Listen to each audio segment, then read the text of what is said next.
আমরা অয়নের কাছ থেকেই সরাসরি জানবো। অয়ন,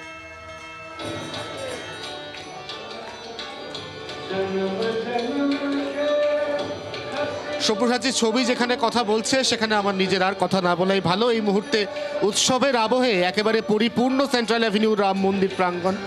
একদম সামনে আমরা একটি ছোট্ট প্রদীপের শিখা দেখতে পাচ্ছি, যে শিখাটি হাতে হাতে সবার কাছে এই মুহূর্তে প্রজ্বলিত।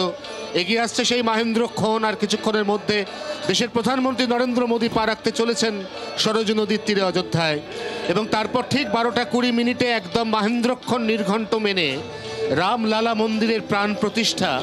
তার আগে কলকাতায় সেন্ট্রাল অ্যাভিনিউ, যেটি কলকাতার প্রাচীনতম রাম মন্দির, সেই রাম মন্দিরে বসেছে রাম গান অর্থাৎ ভজনের আসর।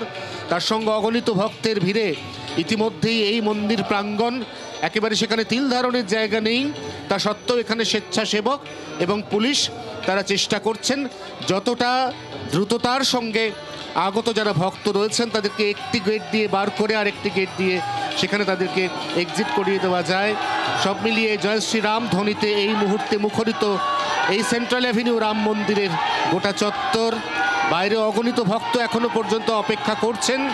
এই সমস্ত উপস্থিত ভক্তকুল তারা রামের দর্শন করে বেরিয়ে গেলে পরবর্তী যারা অপেক্ষমান তারা ভেতরে আসার সুযোগ পাবেন। এতটাই ভিড় এত সকাল থেকে এই মুহূর্তে সেন্ট্রাল অ্যাভিনিউ রাম মন্দির চত্বরে। সব্যসাচী,